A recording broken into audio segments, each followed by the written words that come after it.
ሰላም ጤና ይስጥልን እጅጉን የተወደዳችሁና የተከበራችሁ የአዲስ ስፖርት ቤተሰቦቻችን እንደምን አላችሁልን? ከእናንተው ከሆነው ከአዲስ ስፖርት የዩቲዩብ ቻናላችን አዳዲስ ስፖርታዊ ጉዳዮችን ልናካፍላችሁ መጥተናል። ለተከታዮቹ ደቂቃዎች ከእናንተ ጋር ስንቆይም ከሀገር ውስጥና ከውጪ ያልተሰሙ አዳዲስ ስፖርታዊ ጉዳዮችን ልናካፍላችሁ እነሆ በአመሻሹ የስፖርት የመረጃ ሰዓታችን ዳግም ተገናኘን። ስለምታደምጡን ቆይታችሁን ከኛ ጋርም ስለምታደርጉ እጅጉን ከልብ አድርገን እናመሰግናለን። በዛሬ ፕሮግራማችን የተለያዩ ርዕሰ ጉዳዮችን ወደ እናንተም የምናደርስ ነው የሚሆነው። ቪዲዮአችንን ላይክ እያደረጋችሁ ከኛ ጋር አብራችሁ ቆዩ። እኛም እንግዲህ ለተከታዮቹ ደቂቃዎች ትልልቆቹን የአውሮፓ ክለቦች የተመለከቱ እጅግ በርከት ያሉ የዝውውር ጉዳዮችን ወደ እናንተ የምናደርስ ይሆናል። ፉአድ ባሩ ፕሮግራሙን እየመራው ቆይታን ከእናንተ ጋር አደርጋለሁ። ከመሸጋገሪያ በኋላ ተመልሰን ስንመጣ በቀጥታ ወደ ዛሬ ፕሮግራማችን የምናመራ ነው የሚሆነው።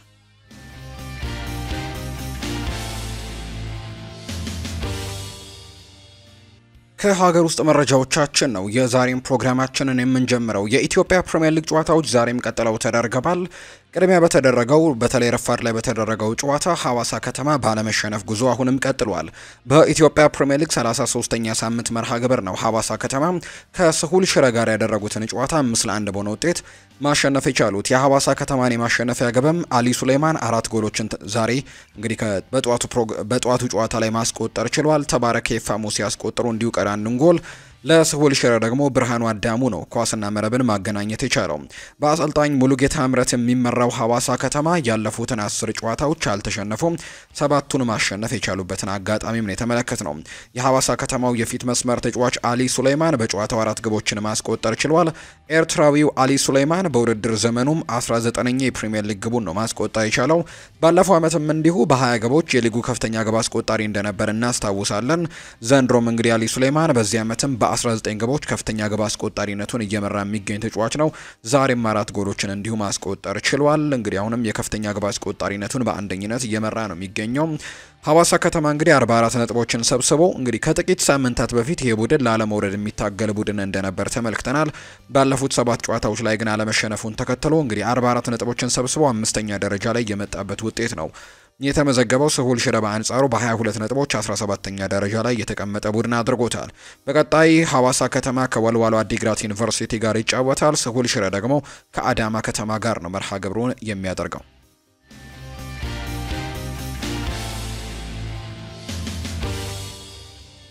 ወደ ውጭ ሀገር ስፖርታዊ መረጃዎቻችን በቀጥታ እናምራ። ሊቨርፑልን የተመለከቱ መረጃዎችን በማስቀደምን ጀምር።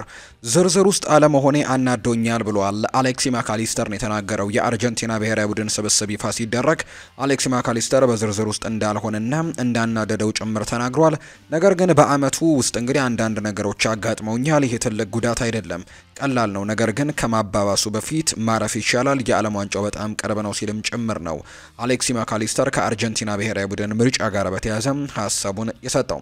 ሌላኛው ከሊቨርፑል ጋር የሚነሳው ጉዳይ ደግሞ ሊቨርፑል የሜሎስ ኪርኬዝን ዝውውር ለማጠናቀቅ አንድ ተጨማሪ ድርድር ብቻ እንደቀራቸው ነው እየተነገረ የሚገኘው። ሊቨርፑልና ቦርንመስ ስምምነቱን እያጠናቀቁ እንደሆነ የሚታይ መረጃ ነው እየወጣ የሚገኘው። እንግዲህ በጥቂት ጊዜያቶች ውስጥ ዝውውሩ ይጠናቀቃል ተብሎ እንደሚታሰብ ፋብሪዚዮ ሮማኖ መረጃውን አጋርቷል። ቀጣዩ ደግሞ ፍሎሪያን ቨርትስ ነው ይሆናል ተብሎ የሚታሰበው። በሊቨርፑል ቤት ውስጥም በባየር ሌቨርኩዘን ከሚገኘው ያነሰ ገቢ ያገኛል።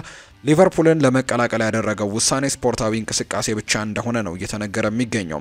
ፍሎሪያን ቨርትስ የሊቨርፑል ከፍተኛ ተከፋይ ተጫዋች ይሆናል ተብሎ አይጠበቅም። ይህ ሪካርድ በሞሐመድ ሳላህ ተይዞ ይቀመጣል።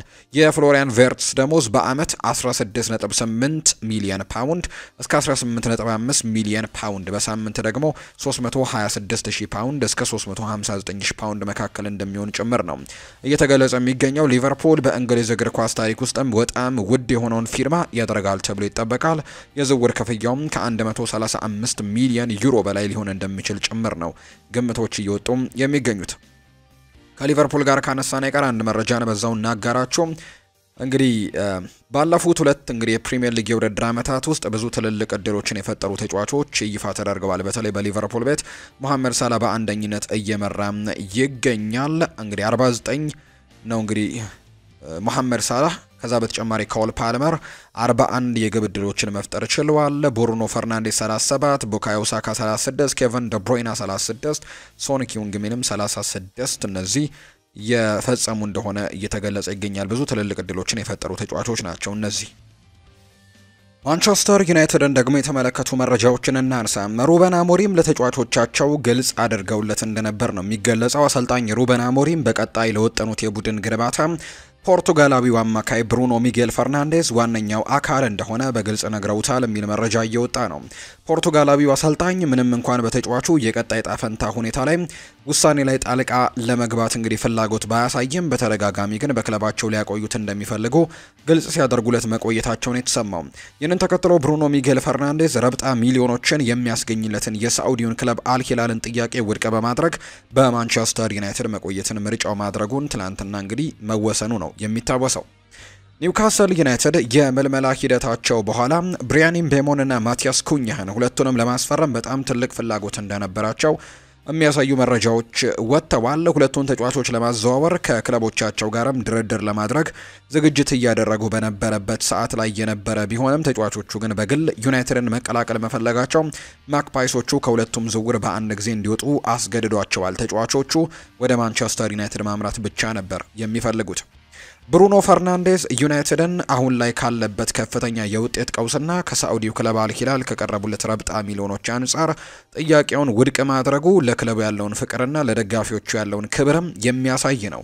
እንደ ዩናይትድ ደጋፊነቴ በእርሱ ውሳኔ በጣም ደስተኛ ነኝ ብለዋል። ጋሪ ኔቭል ነው ይህንን ሀሳብ የሰጠው። እንግዲህ የብሩኖ ፈርናንዴዝን ውሳኔ ተከትሎ በርካቶችም አድናቆታቸውን ለዚህ ተጫዋች እየገለጹለት እንደሚገኙ ነው መረጃዎች አሁን ላይ እየወጡ የሚገኙት። የስፖርቲንግ ሊዝበን ደጋፊዎችን ጨምሮ ሁሉም ያስታውሱታል። ብሩኖ ሚጌል ፈርናንዴዝ በአስቸጋሪ ጊዜ ከስፖርቲንግ ሊዝበን ለመልቀቅ ፈቃደኛ አልነበረም።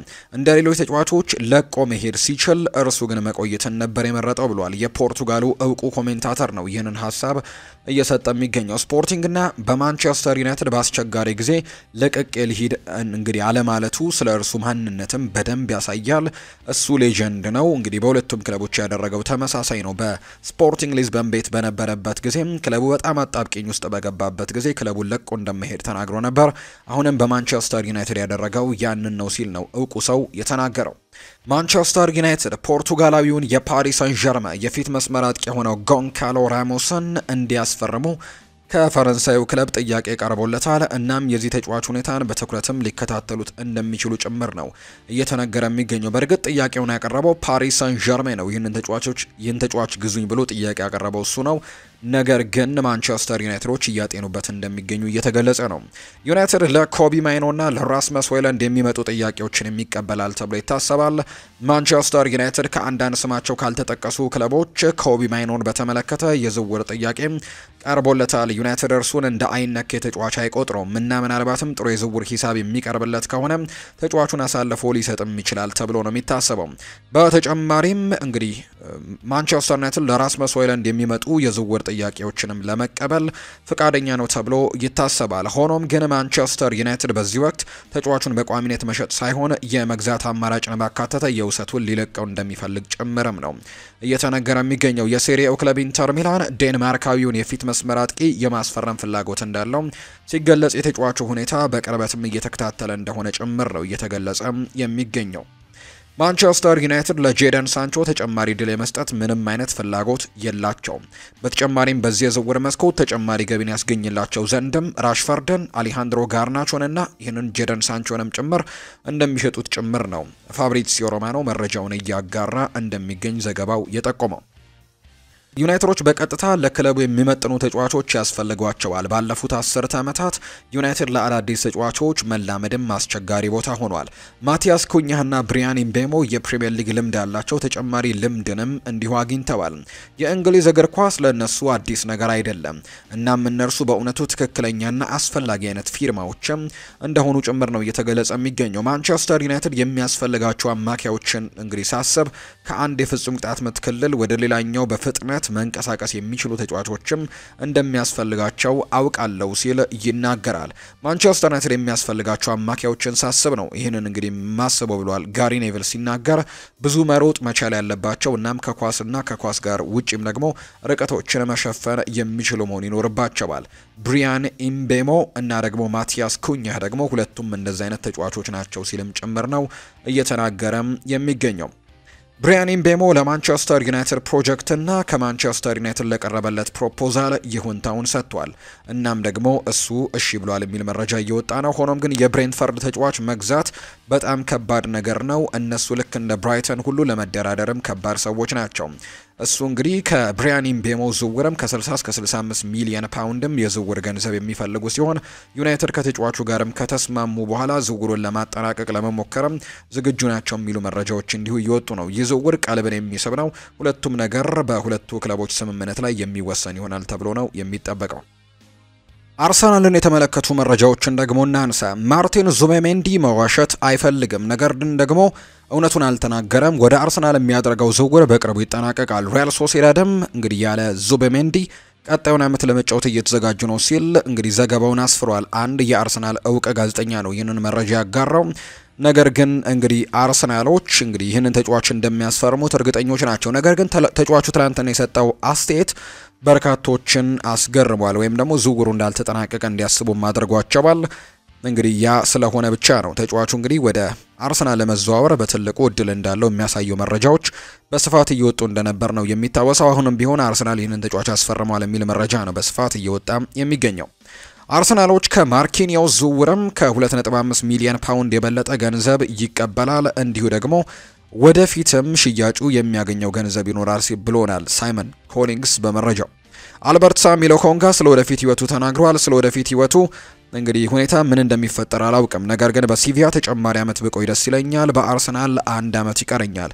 ብዙ ነገሮችም ሊፈጠሩ ይችላሉ። ለሁሉም ዝግጁ ነኝ ሲልም ጭምር ነው ተጫዋቹ የተናገረው። ከአርሰናል ጋር በተያያዘ በርከት ያሉ የዝውውር ጉዳዮች እየወጡ ይገኛሉ። በተለይ በቀይ መስመር ተጫዋች ቦታ ላይ ተጫዋቾችን ለማስፈረም ሙከራዎችን እያደረጉ ይገኛሉ። እስካሁንም ድረስ ግን የመጀመሪያ እጩዋቸው የትኛው እንደሆነ አልታወቀም። ምክንያቱም እንግዲህ ኒኮ ዊሊያምስ አሁን ላይ በዚህ ቦታ ላይ የሚፈለገው ተጫዋች እንደነበር ይታወሳል። ነገር ግን አርሰናሎች ይህንን ተጫዋች ለማስፈረም ፍላጎት ቢኖራቸውም ተጫዋቹ ከአትሌቲክ ቢልባኦ ጋር ኮንትራት ለማራዘም ድርድር ላይ እንደሆነ የሚያሳዩ መረጃዎች እየወጡ ነው። ስለዚህ አርሰናሎች ይህንን ተጫዋች የማስፈረም እድሉ ጠባብ ሊሆን የሚችልበት እድል እንዳለ እየተገለጸ ነው። ሌላኛው ሮድሪጎ ነው። ከሪያል ማድሪድ ጋር የመለየት እድሉ እስካሁን ምንም አይነት ይፋ የተደረገ ነገር የለም። ተጫዋቹ እንግዲህ በሪያል ማድሪድ ሊቆይ የሚችልበት እድል አለ። ምክንያቱም ከሻቪ አሎንዞ ጋር አውርቶ እንግዲህ ከተስማማ በዛው ሊቆይ የሚችልበት እድል እንዳለ ነው እየተገለጸ የሚገኘው። ሌላኛው ደግሞ እንዲሁ አንቶኒ ጎርደን ከኒውካስል ዩናይትድ የሚያስቡት ተጫዋች እንደሆነ ይነገራል። ይህንን ተጫዋች ለማግኘት በጣም ከባድ ነው። ኒውካስል ዩናይትድ ለተቀናቃኝ ክለቦች አሳልፎ መስጠት አይፈልግም። ከዛ በተጨማሪ ደግሞ ራሱም ለዋንጫ ፉክክር ውስጥ እንግዲህ ለመግባት ትልልቅ ተጫዋቾቹን ማቆየት ይጠበቅበታል። በቀጣይ የውድድር ዓመት የአውሮፓ ቻምፒየንስ ሊግም ተሳታፊ ናቸው። ዘንድሮ ደግሞ ዋንጫ ማምጣት ችለዋል እና በቀጣይ የውድድር ዓመት ለትልልቆቹ ውድድሮች ለዋንጫ ለመወዳደርም ፍላጎት እንዳላቸው ጭምር ነው እየተገለጸ የሚገኘው። ማንቸስተር ሲቲን ደግሞ የተመለከቱ መረጃዎችን እናንሳ። ሲቲ ተጫዋች ለማስፈረም ተስማምቷል። ማንቸስተር ሲቲ የኤሲ ሚላኑን የመሃል ሜዳ ተጫዋች ቲጃኒ ራይንደርስን ለማስፈረም በቃል ደረጃ ከስምምነት መድረሳቸው ነው ይፋ እየተደረገ የሚገኘው። ማንቸስተር ሲቲ ተጫዋቹን 70 ሚሊዮን ዩሮ በሚደርስ ሂሳብም ለማስፈረም ከኤሲ ሚላን ጋር መስማማታቸውን የጣሊያን መገናኛ ብዙሃን አስነብበዋል። ኔዘርላንዳዊው አማካይ ቲጃኒ ራይንደርስ እንግዲህ በኤሲ ሚላን ቤት 104 ጨዋታዎችን አድርጎ 19 ግቦችን አስቆጥሯል። 9 ደግሞ አሲስቶችን ማድረግ የቻለ ተጫዋች ነው። ዘንድሮ የሴሪኤው ምርጡ ተጫዋች የሚለውን ሽልማት ጭምር ማግኘት የቻለ ተጫዋች ነው። ተጫዋቹ በቀጣይ እንግዲህ የጣሊያን ሱፐር ኮፓ ዋንጫን ሲያሸንፍ የሴሪኤ የዓመቱ ምርጥ አማካይ የሚል ሽልማትንም እንዲሁ ማሸነፉ የሚታወስ ጉዳይ ነው። ሌላኛው ሲቲ ሪያን ቸርኪንም ለማስፈረም ቅርብ ናቸው ተብሏል። ማንቸስተር ሲቲ ኢላማ አድርገውት የነበረው ፍሎሪያን ቨርትስ ሊቨርፑል መምረጡን ተከትሎ ፊታቸውን ወደ ሊዮን ሪያን ቸርኪ ማዞራቸው ተነግሯል። በዝውውር መስኮቱ ንቁ ተሳትፎን በማድረግ ላይ የሚገኘው ማንቸስተር ሲቲ አሁን ላይ ሪያን ቸርኪን ለማስፈረም በግል ከስምምነት መድረሳቸውም ነው እየተገለጸ የሚገኘው። ማንቸስተር ሲቲ በቀጣይ ለኦሎምፒክ ሊዮን ይፋዊ የዝውውር ጥያቄ ለማቅረብ መዘጋጀታቸውን የተዘገበው ፈረንሳዊው የፊት መስመር ተጫዋች ሪያን ቸርኪ ሊዮንን መልቀቅ እንደሚፈልግ ማሳወቁ አይዘነጋም። ሪያን ቸርኪ ከኦሎምፒክ ሊዮን ጋር ያለው የውል ማፍረሻም 22.5 ሚሊዮን ዩሮ እንደሆነ ጭምር ነው የሚገለጸው። ባርሴሎናን እንመልከት። የባርሴሎና የግብ ጠባቂዎች ሁኔታን እንመልከት። ባርሴሎና የኢስፓኞሎን ግብ ጠባቂ ዮሃን ጋርሲያን የቡድኑ ቁጥር 1 ግብ ጠባቂ አድርገው ለማስፈረም በእንቅስቃሴ ላይ መሆናቸው የሚታወቅ ጉዳይ ነው። ባርሴሎና ግብ ጠባቂውን በአነስተኛ የዝውውር ሂሳብ በገበያ ላይ የሚገኝ ብቸኛው አማራጭ አድርገውም እንዳሰቡት ነው የተነገረው። አሁን ላይ በባርሴሎና ተጫዋቹን በቅርበት በማነጋገር ላይ ሲሆኑ አሁን ላይ ውሳኔው የዮሃን ጋርሲያ መሆኑንና በቅርቡ የመረጠውን ክለብም እንደሚያሳውቅ ይጠበቃል። ግብ ጠባቂው በአርሰናል የሚፈለግ ቢሆንም በክለቡ ፍጥነት እንግዲህ ራያን አስቀምጦ የቁጥር 1 ግብ ጠባቂነት ቦታን ላያገኝ በመቻሉ ዝውውሩ መቀዛቀዙ ነው እየተዘገበ የሚገኘው። ባርሴሎና በቡድን ውስጥ ማርክ አንድሬ ቴር ስቴገን፣ ዎንቼክ ቼዝኒ፣ ኢኒያኪ ፔና እንዲሁም ደግሞ ተስፋ የጣለባቸው ወጣት ግብ ጠባቂዎችም በላማሲያ ያሉት። ኢኒያኪ ፔና በያዝነው የዝውውር መስኮት ባርሴሎናን ይለቃል ተብሎ እንደሚጠበቅ ነው ዘ አትሌቲክ የዘገበው። በሌላ በኩል በባርሴሎና በኢንተር ሚላን ጨዋታ ያን ሶበርን ከተመለከቱ በኋላ ዎንቼክ ቼዝኒ ዋንጫ ለማሸነፍ አይሆንም የሚል ድምዳሜ ላይ መድረሳቸው ተነግሯል። ባርሴሎና የቡድኑ አምበል ማርክ አንድሬ ቴር ስቴገን ባለፉት ዓመታት ጥሩ ጊዜን ባለማሳለፉ እንግዲህ እንዲሁም ደግሞ በተለያዩ ምክንያቶችም በሌላ ቁጥር 1 ግብ ጠባቂን ለመተካት አስበዋል የተባለው ባርሴሎናዎች ዮሃን ጋርሺያን የሚገዛ ከሆነ ማርክ አንድሬ ቴር ስቴገን ከክለቡ ጋር ሊለያይ እንደሚችልም በመዘገብ ላይ እንደሆነ ነው መረጃዎች የሚያሳዩት። በሚቀጥለው የውድድር ዘመን ባርሴሎና በላማሲያ ላሉት ወጣት ግብ ጠባቂዎችም የተወሰነ እድል ለመስጠትም ማሰቡ ጭምር ነው እየተነገረ የሚገኘው። ባርሴሎና የፋይናንሻል ፌር ፕሌይ ሕግን በመጣሱ ለሁለት ተከታታይ ዓመታት የአውሮፓ እግር ኳስ ማህበር ቅጣት ይጠብቀዋል ተብሏል። ዘ ታይምስ እንዳስነበበው ከሆነ ቅጣቱ በቻምፒየንስ ሊግ ዝርዝር ውስጥ የተጫዋቾችን ቁጥር መቀነስ ወይም ደግሞ የነጥብ ቅነሳንም ሊያካትት ይችላል የሚል መረጃ እየወጣ ይገኛል። ከባርሳ በተጨማሪ ቸልሲ፣ አስተን ቪላ የፋይናንስ ቅጣት ይጠብቃቸዋል ያለ ሲሆን ዩኤፋ የውሳኔዎቹ ሙሉ ዝርዝሮችን በዚህ ወር መጨረሻ ላይ ያሳውቃል ተብሎ እንደሚጠበቅ መረጃዎች ወጥተዋል። ሌላኛው የባርሴሎና የመሃል ሜዳ ተጫዋች የሆነው ጋቪ ከፓሪስ ሳን ዠርሜን ጋር ስለተያያዘው ወሬ ምላሽ ሰጥቷል። እሱ እንዳለው ከሆነ ሰዎች ወሬዎቹን ሊያምኑ ይችላሉ፣ ነገር ግን ያ ሊሆን አይችልም።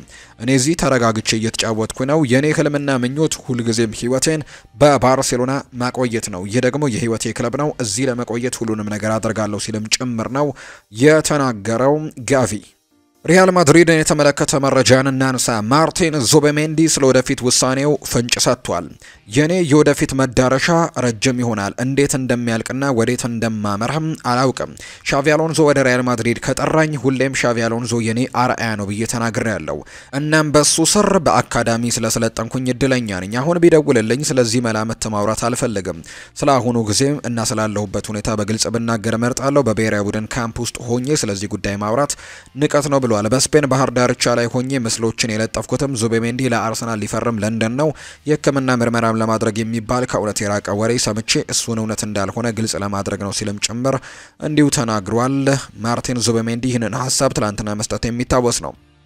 አዲሱ የሪያል ማድሪድ ፈራሚ ስፔናዊው የመሃል ተከላካይ ስፍራ ተጫዋች ነው ዲን ሃውችሰን ለአውሮፓ ኔሽንስ ሊግ ግዳጅ አሁን ላይ ከሀገሩ ብሔራዊ ቡድን ጋር ዝግጅት ማድረግ የጀመረ ሲሆን እግረ መንገዱን ደግሞ ከአንድ ሚዲያ ጋር ያደረገው ቃለ ምልልስ አለ። እሱን እንንገራቸው።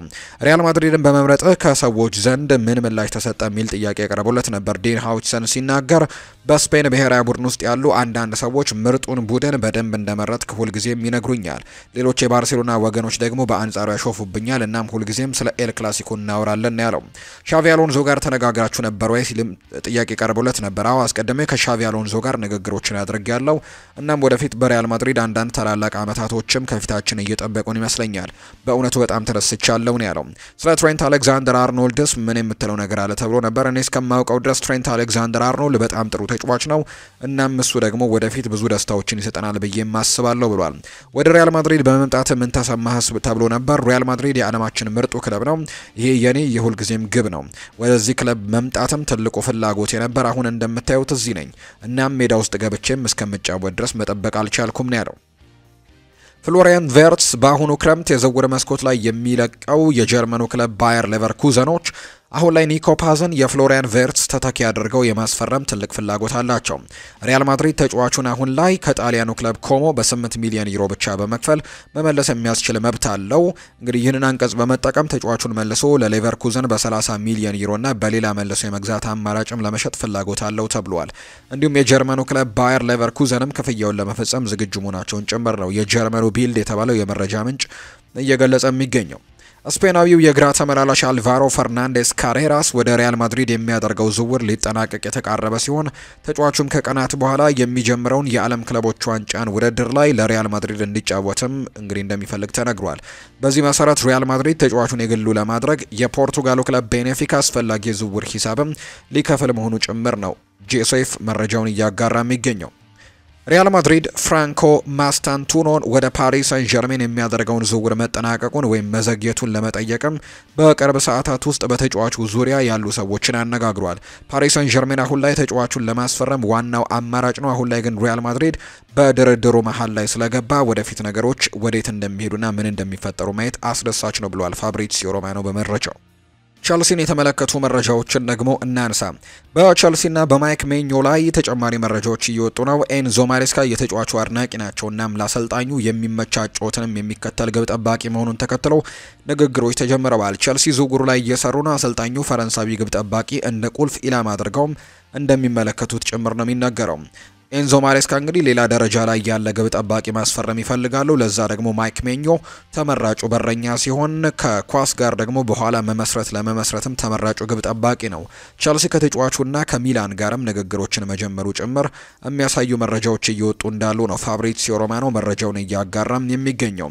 በቸልሲና በኤሲ ሚላን መካከል ማይክ ሜኞን ለማስፈረም በሚደረገው ንግግር ዙሪያ የዋጋ ልዩነቶች ግን እንዳሉ ይገለጻል። ኤሲ ሚላን ከተጫዋቹ ዝውውር 30 ሚሊዮን ዩሮ አካባቢ ነው የሚፈልጉት። ቸልሲዎች ደግሞ በ2026 ኮንትራቱ ለሚጠናቀቀው ግብ ጠባቂ 10 ሚሊዮን ዩሮ ነው ማቅረብ የሚፈልገው። ቸልሲ የግብ ጠባቂ ሁኔታውን እስከ ሰኞ ብቻ ይጠብቃሉ። እንግዲህ ባሏቸው 4 ግብ ጠባቂዎችም ደስተኛ እንደሆኑም ጭምር ነው ፋብሪዚዮ ሮማኖ እየገለጸ የሚገኘው። እስማኤል ዶኮሬ ከስትራስቡርግ ወደ ቸልሲ እንዲዘዋወር ጥያቄ ቀርቦለታል። ዶኮሬ ባለፈው ክረምት ወደ ቮልስበርግ ሊዘዋወር ነበር። ነገር ግን እንግዲህ አሁን ትልቅ አቅም እንዳለው በማመን እንዲመጣም እንደሚፈቅዱለት ጭምር ነው እየተገለጸ የሚገኘው። ሌላኛው የጄሚ ባይኖ ጌቲያንስ ዝውውር ነው። የጌቲያንስ ዝውውር በጥሩ መንገድ እየሄደ ነው ለቸልሲ። የመጀመሪያው ዝውውር ጥያቄ በ30 ሚሊዮን እና ተጨማሪ ቦነሶች ቸልሲ ይሞክራል። ማይክ ሜኞን ለማስፈረም የቸልሲ ሰዎች እንግዲህ ጉዞ እንደጀመሩ የተነገረ ነው። ቀጣይ ሲዝን ደግሞ ከባድ ተፎካካሪ እንደሚሆኑ ማሳያ ነውና የጄሚ ባይኖ ጌቲያንስንም ዝውውር በዛው ለማጠናቀቅ ሙከራዎችን ያደርጋሉ ተብሎ ነው የሚጠበቀው። የዓለም ክለቦች ዋንጫ አሸናፊ የተለየ አርማ ይሰጠዋል ተብሏል። የዓለም ክለቦች ዋንጫ ውድድር አሸናፊ የሚሆነው ክለብ የተለየ አርማ በማሊያው ላይ እንደሚደረግለት ተነግሯል። አሸናፊው ክለብ ከሚቀጥሉት 4 ዓመታት እንግዲህ አዲስ አሸናፊ እስከሚመጣ ድረስ በማሊያው ላይ እንደሚያስቀምጥም ቶክ ስፖርት ዘግቧል። በ32 ክለቦች መካከል በአሜሪካ የሚካሄደው የዓለም ክለቦች ዋንጫ ውድድር ከ11 ቀናት በኋላ ይጀምራል። ቸልሲና ማንቸስተር ሲቲ ከእንግሊዝ ተሳታፊ እንደሆኑ የሚታወቁ ናቸው። የተወደዳችሁና የተከበራችሁ ቤተሰቦቻችን ለዛሬ ያዝንላችሁ አዳዲስ ስፖርታዊ መረጃዎቻችን እነዚህን ይመስላሉ። ስላደመጣችሁን፣ ስለተከታተላችሁን፣ ቆይታችሁን ከኛ ጋርም ስላደረጋችሁ እጅጉን ከልብ አድርገን ነው የምናመሰግነው። ፉአድ ባህሩ የዛሬውን ፕሮግራም እየመራው ከእናንተ ጋር ቆይታን አደረግኩኝ። ቪዲዮአችንን ላይክ፣ ቻናላችንን ደግሞ ሰብስክራይብ እያደረጋችሁ ከኛ ጋር ለነበራችሁ ከልብ አድርገን ነው የምናመሰግነው። ፉአድ ባህሩ ፕሮግራሙን እየመራው ከእናንተ ጋር ቆየሁኝ። በቀጣይ ፕሮግራሞቻችን ሌሎች ርዕሰ ጉዳዮችን ይዘን ዳግም ተመልሰን የምንገናኝ ይሆናል። መልካም ምሽት እንዲሆንላችሁ ነው በአክብሮት የምመኘው።